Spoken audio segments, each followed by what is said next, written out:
اور ہمارے ہاتھ میں اور ہمارے حصے میں اس کے گناہ آ جائیں، یہ بات بھی سوچ رہے ہیں۔ تو بات ہو رہی تھی اللہ کو گالی دینے کی۔ اللہ فرماتا ہے کہ یہ ابن آدم جو ہے مجھے اذیت دیتا ہے یہ کہہ کے کہ مجھے دوبارہ نہیں اٹھایا جائے گا۔ اللہ کہتا ہے جب میں نے یہ کچھ نہیں تھا، وَكُنْتُمْ أَمْوَاتًا فَأَحْيَاكُمْ ثُمَّ يُمِيتُكُمْ ثُمَّ يُحْيِيكُمْ، اللہ کہتا ہے کہ جب کچھ نہیں تھا میں نے اسے بنایا۔ ایک چیز کو نئے سرے سے بنانا مشکل ہے یا دوبارہ بنانا مشکل ہے؟ اللہ کہتا ہے جب میں نے یہ کچھ نہیں تھا بنایا، اس کو پیدا کیا، تو میرے لیے دوبارہ پیدا کرنا کون سا مشکل ہے؟ اور ہم سرے سے ہی اگر زبان سے نہیں تو اپنے اعمال سے تو کم از کم یہ اقرار اور اس چیز کا ثبوت دیتے ہیں کہ ہم نے دوبارہ اللہ کے دربار میں نہیں جانا، اس لیے کہ ہمارے جسم کے اوپر، ہمارے گھر کے اوپر، ہمارے محلے میں، ہمارے ارد گرد اللہ کی حاکمیت کی نفی ہے۔ ہم نے اللہ کو اپنا حاکم، اپنا مالک مانا ہی نہیں۔ چاہے زبان سے جتنا مرضی ہم جھوٹ بولتے رہیں، زبان سے چاہے ہم جتنے مرضی نعرے لگاتے رہیں، لیکن ہمارا عمل اس بات کی نفی کرتا ہے۔ ہمارا عمل اس بات کا ثبوت دیتا ہے کہ ہم نے اللہ کو اپنا رب نہیں مانا۔ جب ہم نے اللہ کو اپنا رب مانا ہوتا، ہماری شکل و صورت ویسی ہوتی جیسا ہمارا رب چاہتا ہے۔ ہماری شکل و صورت ہی ویسی نہیں، ہمارا لباس ہی ویسا نہیں، ہمارا کاروبار، ہماری معیشت اور ہمارا معاشرت ہی ویسی نہیں۔ نبی صلی اللہ علیہ وسلم سے محبت کے دعوے کرنے والے ویسی شکل بھی بنانا پسند نہیں کرتے، تو پھر جھوٹے نہیں تو کیا ہے؟ عمل تو بات کی بات ہے، ہمارا تو ظاہری جو ہے، ہمارا ظاہر ہی ویسا نہیں کہ جیسا نبی صلی اللہ علیہ وسلم کا ظاہر تھا۔ باطن تو چھوڑ دیں، کتنے ہیں آج کسی سے پوچھ لیں کہ نبی سے محبت ہے، عشق نبی کے دعوے ہوں گے، لیکن جب عمل کی بات آئے گی سب سے پیچھے۔ جب نبی صلی اللہ علیہ وسلم کی شان میں کوئی گستاخی کرے گا، کان پہ جوں تک نہیں رنگے گی، مسلمانوں کو گالیاں دے گا، اس دین اسلام کو بدنام کرے گا، یہودیوں اور نصرانیوں کے ایجنٹ بن کے ہمارے ملک پہ، ہمارے دین پہ حملے کریں گے، ہمیں ذرا بھی غیرت نہیں آئے گی۔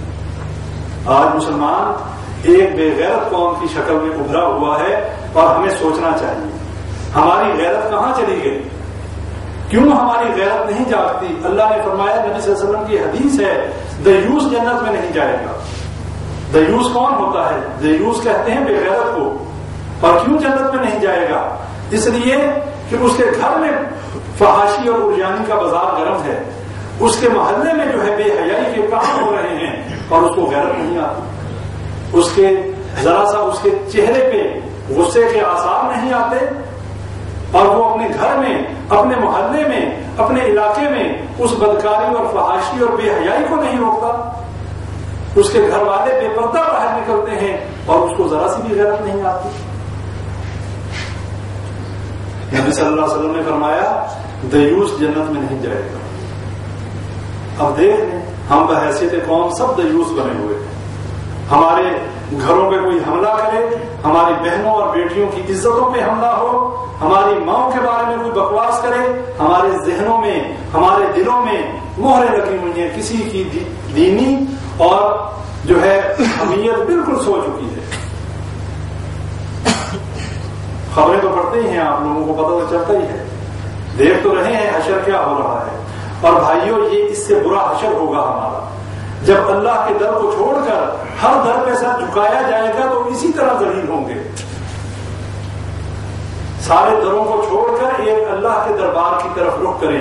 یہ اللہ کے گھر ہیں، یہ اللہ کی مسجدیں ہیں، ان کو آباد کریں۔ اپنی زندگیوں کو لہو اور لہو میں نہ ضائع کریں، کھیل تماشوں میں نہ ضائع کریں۔ یہ آزمائش ہے، آج یہ وقت گزر گیا، کل نہیں آئے گا۔ اپنے عقیدوں کی اصلاح کریں۔ میں اپنے گریبان میں دیکھوں، آپ اپنے گریبان میں دیکھیں، ہم اس دنیا میں کیوں آئے اور ہم کیا کر رہے ہیں۔ آج ہم نے اللہ کے در کو چھوڑا، آج ہم نے اللہ کی توحید کو چھوڑا، آج ہم نے اللہ کے نبی صلی اللہ علیہ وسلم کی تعلیمات کو چھوڑا، آج ہمیں یہودی مارے یا عیسائی مارے، آج ہمیں جو مرضی چوڑا اور چمار آ کے مار لے، ہم کچھ نہیں کر سکتے، اس لیے کہ ہم خود اللہ کے باغی ہیں۔ اور جب ہم نے اللہ سے ٹکر لی ہے، جب ہم اللہ کو گالیاں دینے کے مرتکب ہوئے ہیں، تو پھر اللہ ہمیں یہودیوں سے مروائے یا عیسائیوں سے مروائے؟ اللہ کے لشکر ہے سارے. اللہ چاہے ہواؤں سے ہمارا بیڑا غرق کر دے، اللہ چاہے زلزلوں سے ہمیں اٹھا دے. ابھی جاپان کا کیا حال ہوا؟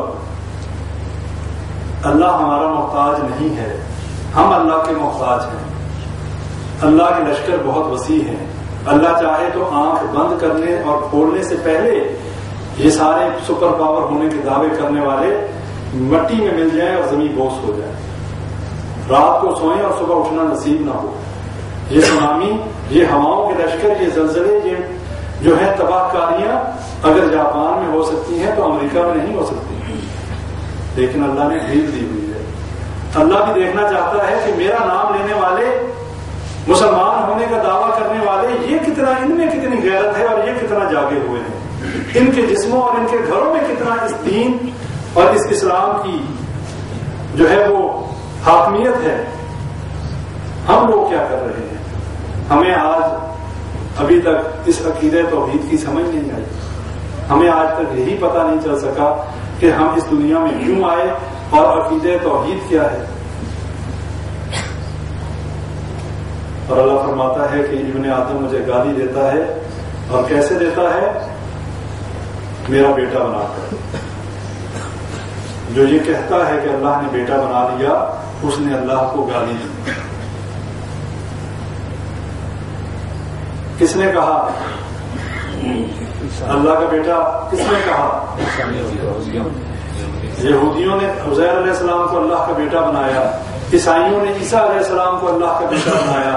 اللہ کہتا ہے یہ مجھے گالیاں دیتے ہیں. تو مسلمانوں نے کیا کیا؟ مسلمان بھی کسی سے پیچھے نہیں رہے. مسلمانوں نے بھی عقیدہ بنایا کہ اللہ کے نور میں سے علیحدہ ہوا نور، اللہ کے حصے سے علیحدہ ہوا حصہ. غلو کی انتہا دیکھیں، نور من نور اللہ کا عقیدہ، اللہ کے حصے سے علیحدہ کیا ہوا حصے کا عقیدہ رکھنا، اور کسی کا یہ کہنا کہ اللہ کا بیٹا ہے. فرق کیا ہے؟ کوئی فرق ہے؟ بتائیں کوئی فرق ہے؟ بولیں. نور من نور اللہ کا عقیدہ رکھنا، یہ کہنا کہ اللہ کے نور میں سے علیحدہ ہوا نور ہے، اس میں اور اللہ کا بیٹا بنانے میں کیا فرق ہے؟ اور پھر ہم تو 2 ہاتھ آگے نکل گئے. ہم نے کیا کہا؟ ہم نے کہا اللہ کا پکڑا چھڑا لے محمد کا پکڑا چھڑا کوئی نہیں سکتا. یہ ہے ہمارا عقیدہ. اللہ نعوذ باللہ محمد صلی اللہ علیہ وسلم سے نیچی چیز ہوگی نا کہ اللہ کا پکڑا تو محمد صلی اللہ علیہ وسلم چھڑا لیں، اور محمد صلی اللہ علیہ وسلم کا پکڑا کوئی نہیں چھڑا سکتا. یعنی نعوذ باللہ من ذالک اللہ مجبور ہو گیا کہ محمد صلی اللہ علیہ وسلم جس کو پکڑ لے اللہ بھی نہیں چھڑا سکتا. انا للہ و انا الیہ راجعون. یہ ہے مسلمان کا عقیدہ. پھر اور ہمارے کیا عقیدے ہیں؟ وہی جو عرش پر مستوی تھا خدا ہو کر، اتر پڑا مدینے میں مصطفیٰ ہو کر. یہ آج کے مسلمانوں کے عقیدے ہیں. اللہ اور محمد میں کوئی فرق ہے کہ نہیں؟ صلی اللہ علیہ وسلم. اللہ خالق ہے، محمد صلی اللہ علیہ وسلم مخلوق ہے. اللہ مالک ہے، ہم اللہ کے بندے محکوم ہیں. اللہ رب ہے، ہم اللہ کی عبادت کرنے والے بندے ہیں. خالق اور مخلوق میں کیا ربط ہے؟ کوئی رشتہ، کوئی ناتا، کوئی واسطہ کیا ہے؟ ایک مالک میں اور ایک غلام میں کیا تعلق اور کیا برابری ہو سکتی ہے؟ قل هو اللہ احد اللہ الصمد لم یلد ولم یولد ولم یکن له کفوا احد. کیا یہ صورت ہر کسی کو یاد نہیں ہے؟ کیا یہ ہر قسم کے شرک کی نفی نہیں کرتی؟ کہہ دیجئے اللہ ایک ہے، اللہ الصمد، اللہ بے نیاز ہے، اللہ کو کسی کی ضرورت نہیں، ہم سب کو اللہ کی ضرورت ہے. لم یلد ولم یولد، نہ وہ کسی سے پیدا ہوا نہ اس نے کسی کو پیدا کیا. ولم یکن له کفوا احد، اور اس کا کوئی ہمسر نہیں. قرآن میں اللہ کہتا ہے لیس کمثلہ شیء وہو السمیع البصیر. اللہ کے مثل کوئی چیز نہیں اور وہ دیکھنے اور سننے والا ہے. ہمیں یہ بات سمجھ میں کیوں نہیں آتی؟ یہ ہماری اپنی غلطی ہے. ہم نے نہ قرآن کو پڑھا، نہ ہم نے حدیث کو پڑھا، نہ ہم نے دین کا علم حاصل کیا، ہم نے اپنے ایمان کا جنازہ نکالا علماء سو کے پیچھے چل کے، ہم نے اپنے ایمان اور اپنی ہر چیز کا سودا کر لیا۔ اور یہ یہود و نصارہ، یہ ملعون، یہ لعین، جن کو اللہ تعالیٰ جن کے بارے میں کہتا ہے کہ یہ ابن آدم، سب ابن آدم ہیں، مجھے گالی دیتے ہیں، ہم انہی کے ساتھ مل کر کرسمس کے کیک کاٹیں اور ہمیں شرم بھی نہ آئے؟ اور کوئی عام بندہ یہ کام کرے تو پھر بھی کوئی وجہ، کوئی ریزن، کوئی جسٹیفیکیشن بنتی ہے۔ اگر ایک بہت بڑا doctor, P H D holder اپنے آپ کو کہنے والا ان خنزیروں اور ان ملعونوں کے ساتھ کرسمس کا کیک کاٹے اور وہ لوگ اللہ کو گالیاں دیں اور ہم انہیں سینے سے لگائیں، یہ ہمارا ایمان ہے؟ شرم آنی چاہیے ہمیں اپنے آپ کو مسلمان کہتے ہوئے۔ کہاں گئی ہماری ایمانی غیرت؟ نبی صلی اللہ علیہ وسلم کی واضح حدیث، من تشبہ بقوم فہو منہم، جو جس قوم کی مشابہت اختیار کرتا ہے وہ اسی میں سے ہے۔ آج میری باتیں سخت ہیں، معذرت چاہتا ہوں، لیکن دل دکھا ہوا ہے، بہت زیادہ برداشت کیجیے گا، اس لیے کہ جو جس قوم کی مشابہت اختیار کرتا ہے وہ اسی میں سے ہے۔ ہم یہود و نصارہ کو گلے سے لگاتے ہیں، وہ ہماری ماں بہن کی عزت لوٹنے کو تیار ہے، وہ جس کو چاہے جان سے مار دے، جس کو چاہے جو مرضی کر لے، ہم ان کی خوشنودی حاصل کرنے کے لیے اپنے جہازوں میں چھوڑ کے آتے ہیں، لے جو بھائی۔ اور ہماری ایک بہن صرف فائرنگ کے کیس میں 88 سال قید کی سزا بھگت رہی ہے، مارا نہیں کسی کو، صرف فائر کیا، 88 سال کی قید۔ اور ہمارے مسلمان بھائی مر بھی گئے اور اس کے باوجود ہماری غیرت کے جنازے نکل گئے، اور پھر بھی وہ آزاد اور جہاز چارٹر کر کے اور تحفہ یہ دیا، اسے لے بھی گئے، جب تک وہ خنزیر یہاں پر تھا ڈرون حملے نہیں ہوئے، اور جب اس کو لے گئے دیکھ رہے ہیں 18 ادھر اور 12 ادھر اور یہ تحفہ دیا۔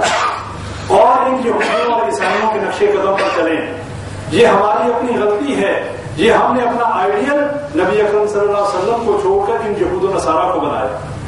ہمارے حکمرانوں کے رب تو یہ ہیں، کم از کم ہمارے رب تو یہ نہ ہوں، ہم تو اپنے اللہ کی طرف رجوع کرنے والے ہوں، کم از کم ہم تو اپنے رب کے سامنے سر بسجود ہو کر اللہ کے سامنے یہ دعا کر سکیں، اے اللہ ہمارا تو ہی رب ہے، تیرے علاوہ ہمارا کوئی مشکل کشا اور حاجت روا نہیں ہے۔ ہم کسی در پہ جو ہے جھکنے والے نہیں، ہم کسی قبر پہ سجدے کرنے والے نہیں، کسی قبر والے سے، کسی حجر والے اور کسی کبے اور جبے والے سے جو ہے نہیں مانگتے، صرف تجھ سے مانگتے۔ ہمارے اپنے عقیدے تو صحیح ہو جائیں، کم از کم ہمارے اندر وہ ظلم عظیم جو ہے ہم اس کے مرتکب تو نہ ہوں، کم از کم اللہ کے مواحد بندے بن کر اللہ سے دعا کریں گے، اللہ ہمارے گناہوں کو بخش دے گا، اللہ غفور الرحیم ہے۔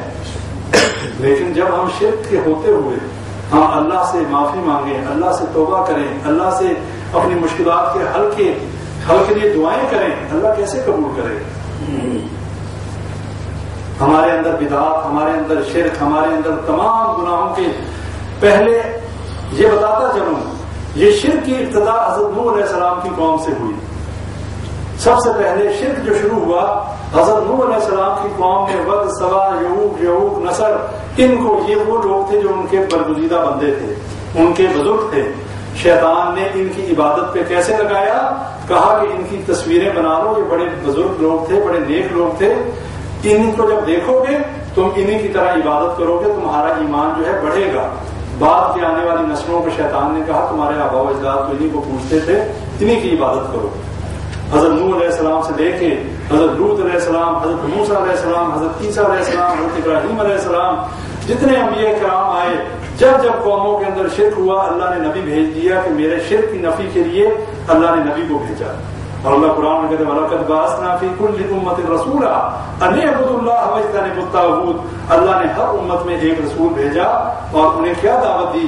أَنِ اعْبُدُوا اللَّهَ، ایک اللہ کی عبادت کرو اور طاغوت کا انکار کرو۔ طاغوت کیا ہے؟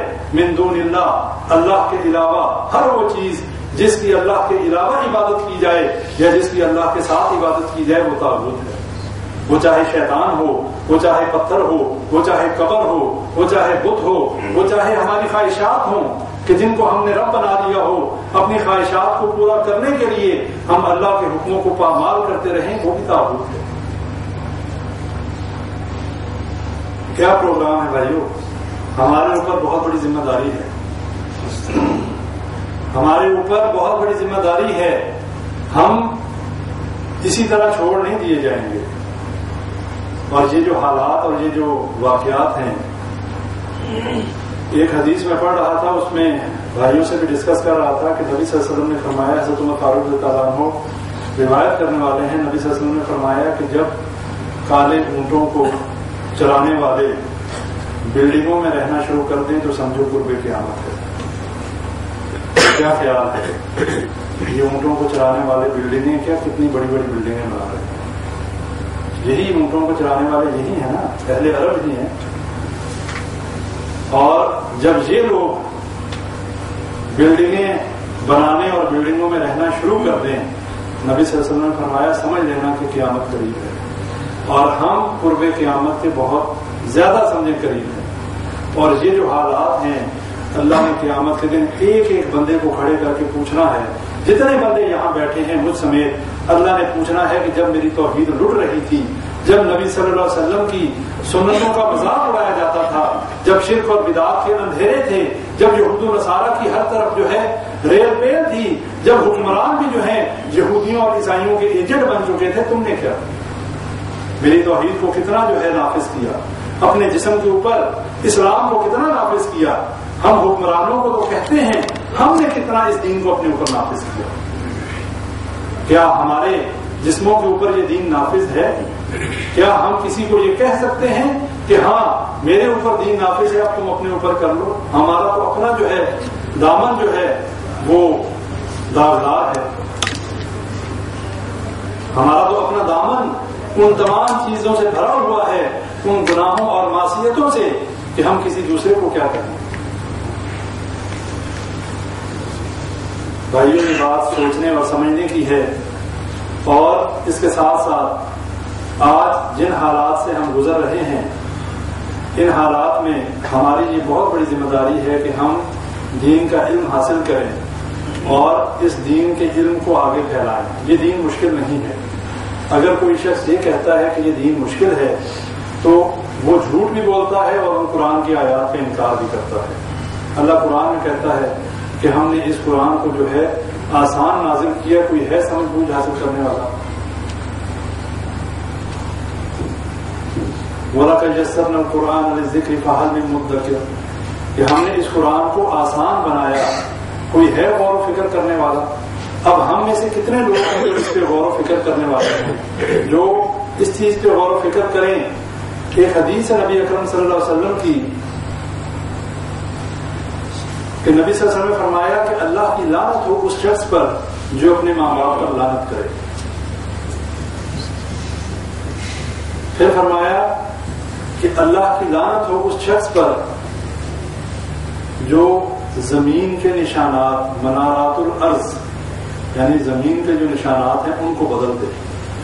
اب یہ زمین کے نشانات بدلنے کی کیا ہے کہ کسی بھائی جیسے زمینوں کے نشان لگے ہوتے ہیں، ہم کسی دوسرے کی زمین پہ قبضہ کرنے کے لیے نشان کو آگے پیچھے کرتے ہیں۔